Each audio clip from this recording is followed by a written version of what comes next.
What's up sa inyo mga kabolak, no? And tonight ay may pag-uusapan naman tayong panibagong video which usapan natin ang buhay at mga facts, 6 na facts tungkol sa suffragists.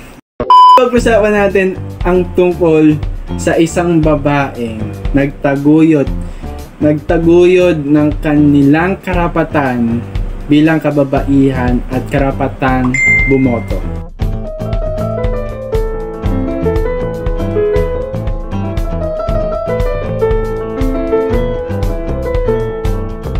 Si Rosa Sevilla de Alvaro ay ipinanganak noong March 4, 1879 sa Tondo, Manila, dito sa Pilipinas. Soon after. Okay, sa isang kilalang pamilya, no? Dahil ang kanyang ama ay isang Spanish Army Sergeant, si Ambrosia Sevilla. Ang ina na si Silvina Tolentino y Rafael. Wow, Rafael.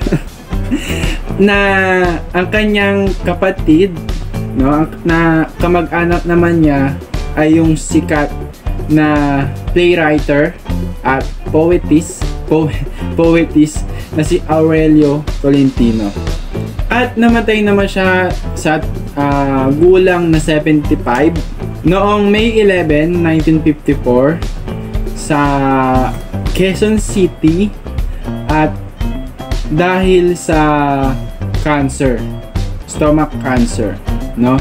At inilibing siya sa Caloocan. Hindi ko alam kung saan sa Caloocan, pero sinabi doon na inilibing siya sa Caloocan. Meanwhile, pag-usapan naman natin na 6, no, na facts tungkol kay Rosa Sevilla de Alvaro.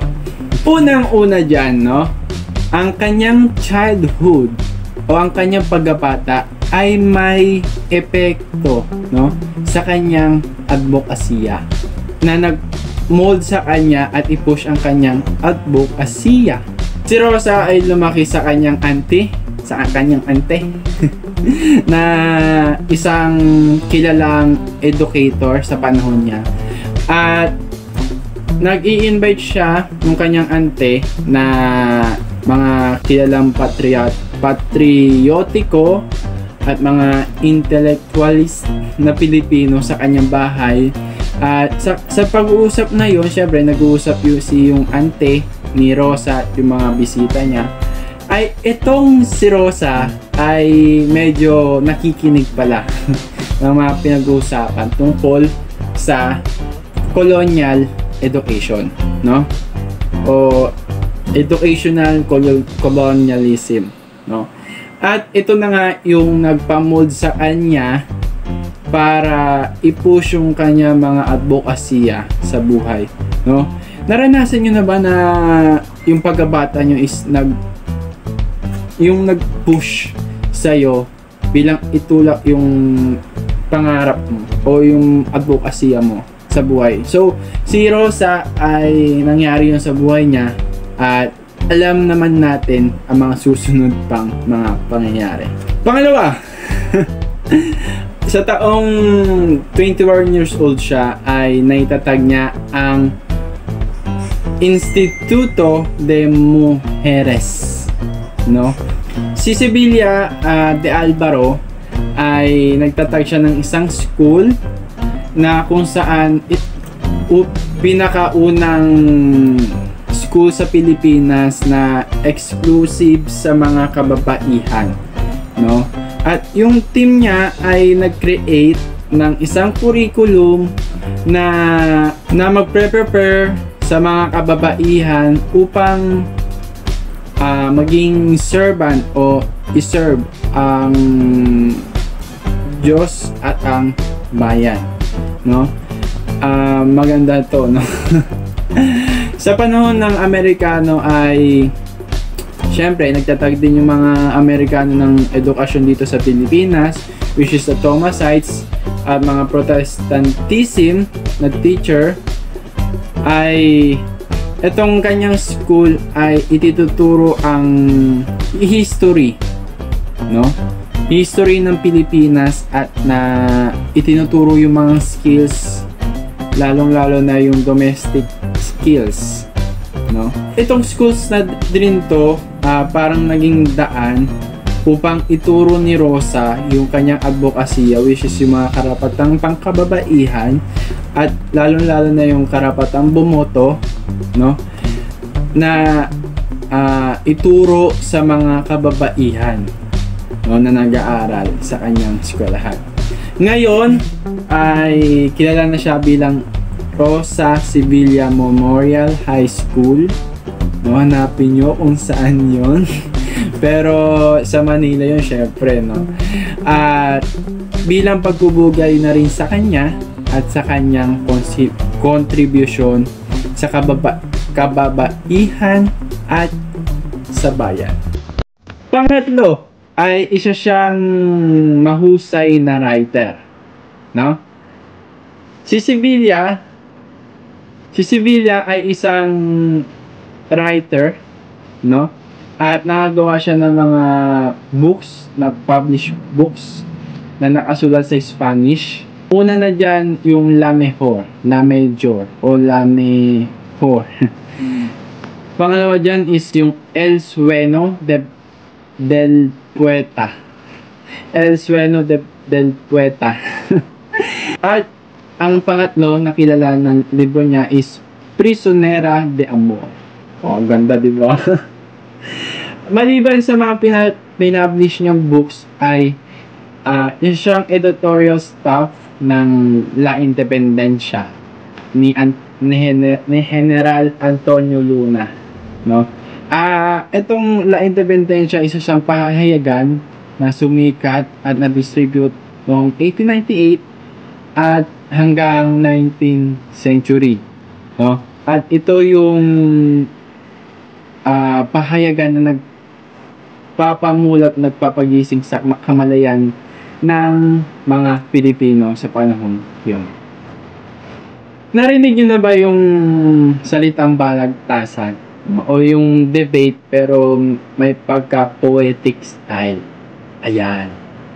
So, ang pang-apat nating trivia o facts about kay Sevilla ay ang pang-apat ay tinulungan niya na maipush rin ang ating national language na ipalaganap ang wikang katutubo, which is ang Tagalog, no? Si Sevilla ay isa sa mga poetic na nagbalagtasan sa publiko, no? Kaya nauso yung balagtasan nung panahon yun, no? At ito rin yung nag-push sa isang kilusan upang gawing national language natin ang Pilipino o ang Tagalog, no? Panglima, no?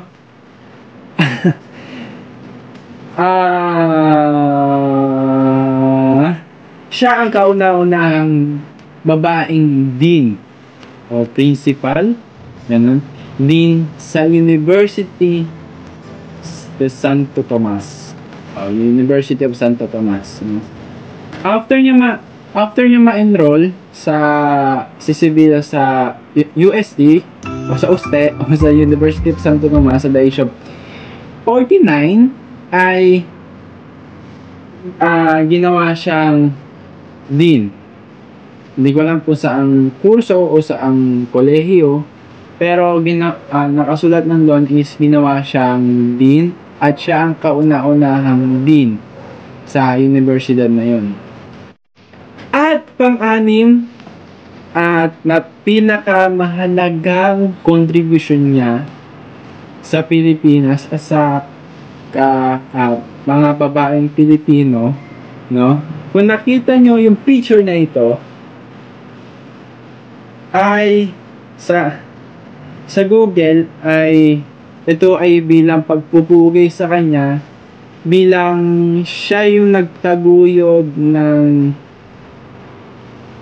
karapatan ng mga kababaihan na bumoto, no, sa politika, no, sa gobyerno, na bumoto ng mga public officials, no? Kasi nung 1935 Constitution, no, nakasalang doon na ang lalaki lang ang may karapatang bumoto, no? Pero si Rosa Sevilla de Alvaro ay hindi nasisihan doon, no?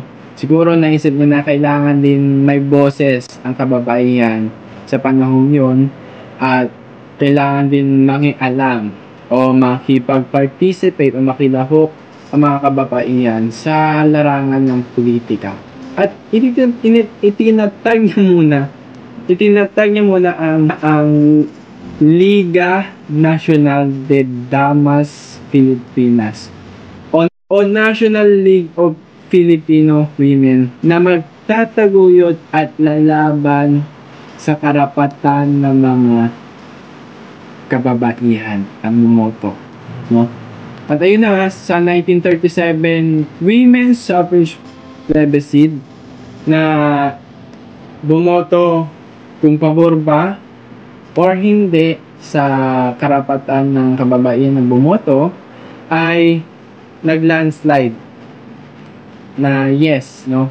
Majority ay gusto ang ganitong sistema.